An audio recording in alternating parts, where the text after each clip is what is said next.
anak-anak semuanya, selamat pagi nak. Nah, gimana kabarnya hari ini? Semoga kita dalam keadaan yang sehat.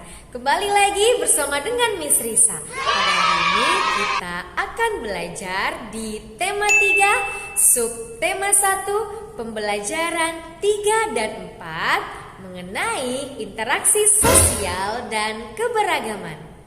Manusia adalah makhluk sosial. Manusia memerlukan orang lain untuk memenuhi kebutuhan hidupnya.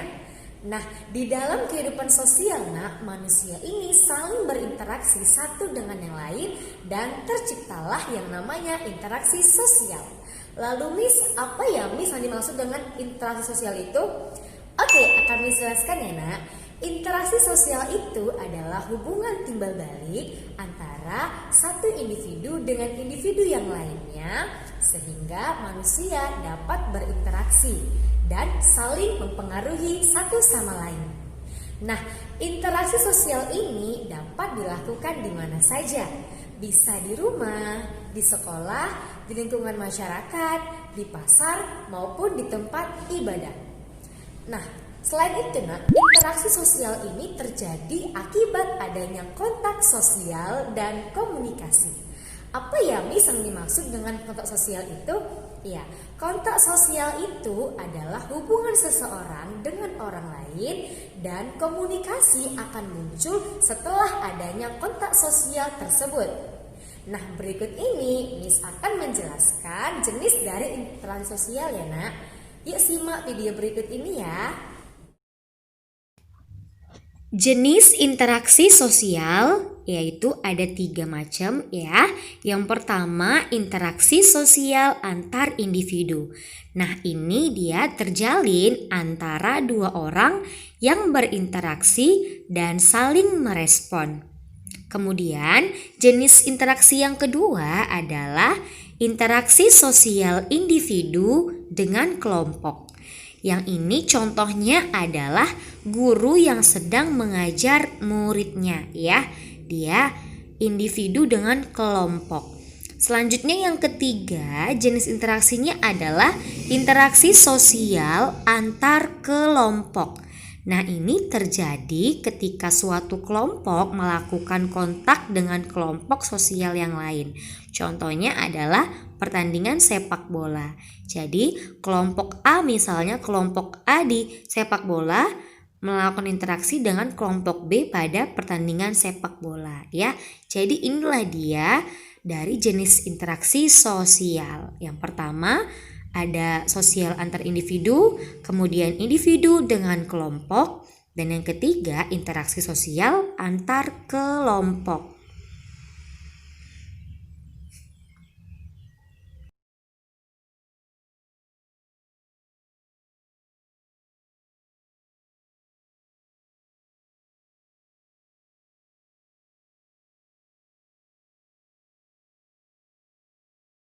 Lalu, mengapa ya Miss manusia itu harus berinteraksi? Ya, manusia harus berinteraksi karena interaksi sosial memiliki tujuannya. Tujuan yang pertama adalah menjalin persahabatan ya.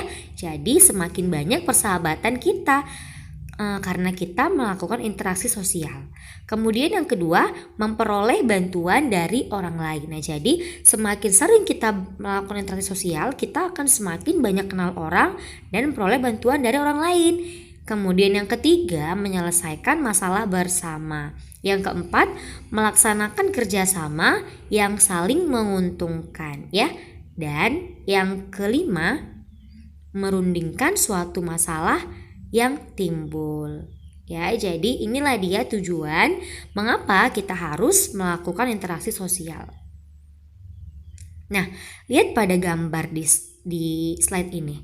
Itu menunjukkan bahwa manusia tidak hanya berinteraksi dengan sesama manusia saja, melainkan manusia juga harus berinteraksi dengan lingkungan sekitarnya. Nah, interaksi ini disebut dengan interaksi dengan lingkungan hidup, ya. Kalau kita melakukan interaksi dengan manusia yang satu dengan yang lainnya disebut dengan interaksi sosial. Sedangkan jika manusia berinteraksi dengan lingkungan sekitarnya disebut dengan interaksi dengan lingkungan hidup. Nah, ini adalah contoh dari interaksi dengan lingkungan hidup. Nah, pada gambar kita bisa melihat ada seorang nelayan, ya, 2 orang nelayan yang sedang berinteraksi dengan lingkungan saat melaut, ya. Jadi interaksi antara manusia dan lingkungan hidup di sekitarnya terjadi secara alami. Kenapa alami, Miss? Karena nelayan ini karena dia sering melaut, jadi akan terjadi secara alami interaksi nelayan dengan hewan-hewan yang ada di laut atau semua yang ada di perairan laut, ya. Nah, kemudian manusia selalu melakukan interaksi dengan lingkungan alam. Sejak dahulu manusia terus belajar memanfaatkan alam. Dengan kemampuan yang dimiliki, manusia mampu mengubah bahan dari alam untuk berbagai kebutuhan hidup. Kemampuan manusia mengelola alam menunjukkan bahwa manusia dapat memengaruhi alam.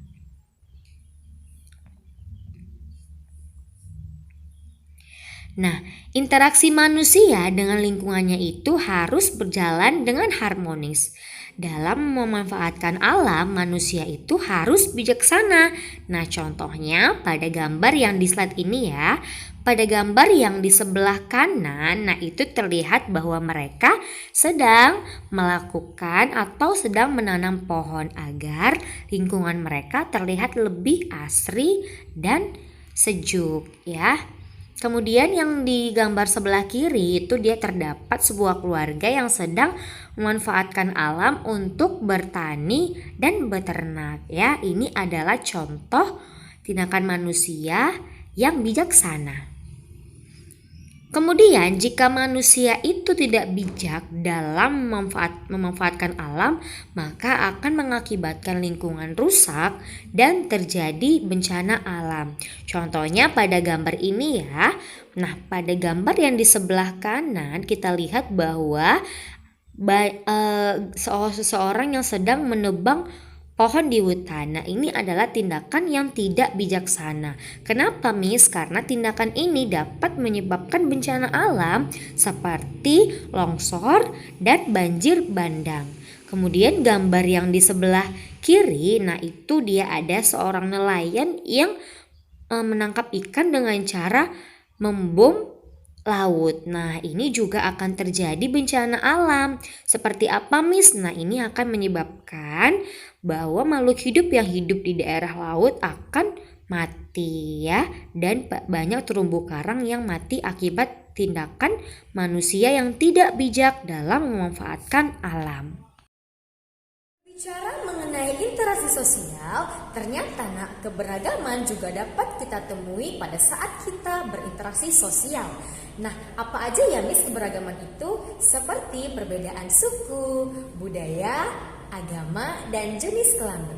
Selain itu, juga terdapat keberagaman profesi seperti pedagang, petani, peternak, pegawai, nelayan, dan lain sebagainya, di mana dengan adanya keberagaman profesi itu kita harus saling mensyukuri. Karena adanya keberagaman tersebut, kita dapat memenuhi kebutuhan hidup kita sehari-hari. Nah, selain itu, ada keberagaman yang terjadi di masyarakat, baik itu keberagaman sosial maupun keberagaman budaya.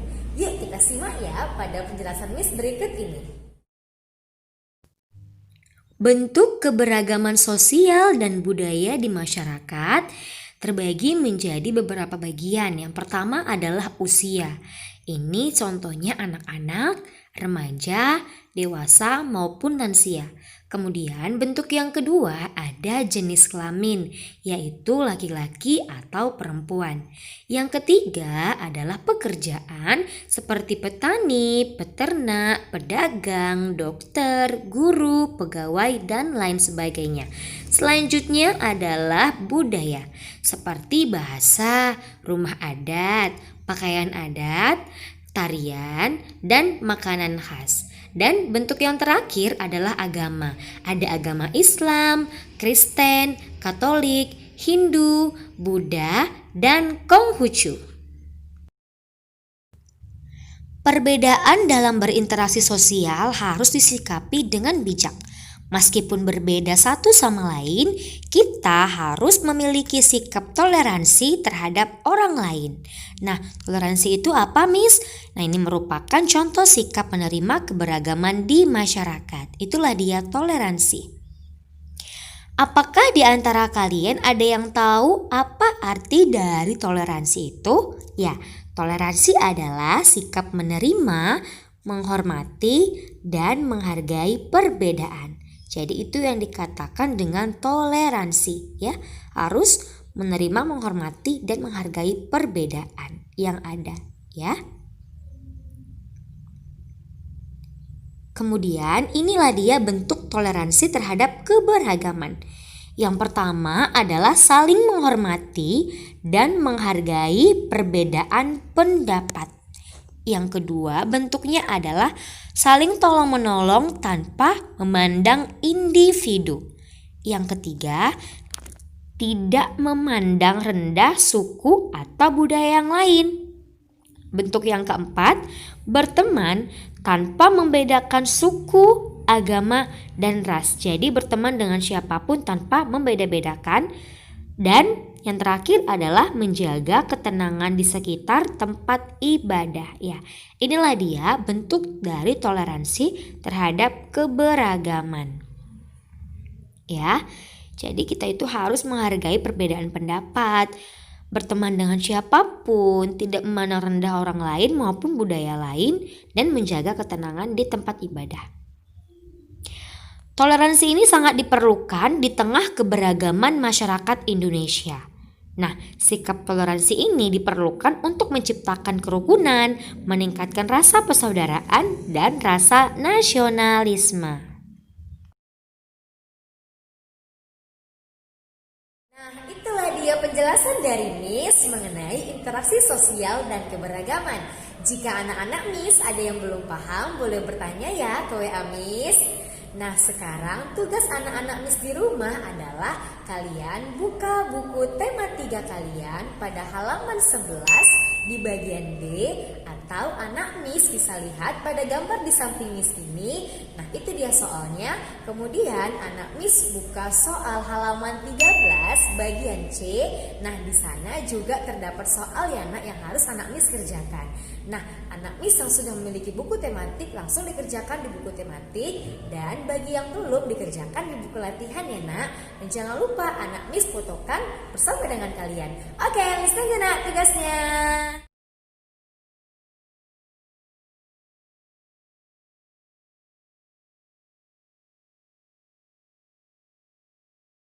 Kesimpulan materi kita hari ini, yang pertama, manusia memerlukan orang lain untuk memenuhi kebutuhan hidupnya.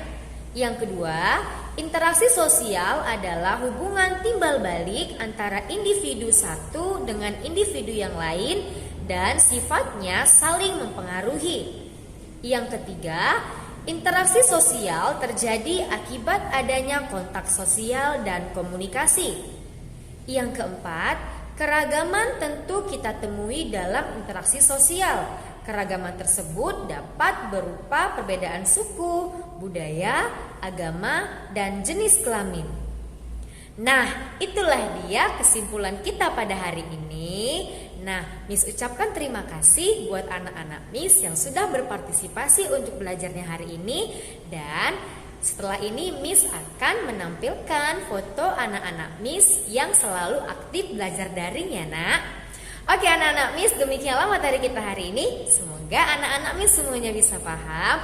Tetap semangat belajar di rumah, tetap jaga kesehatan, dan selamat pagi anak Miss. See you, goodbye.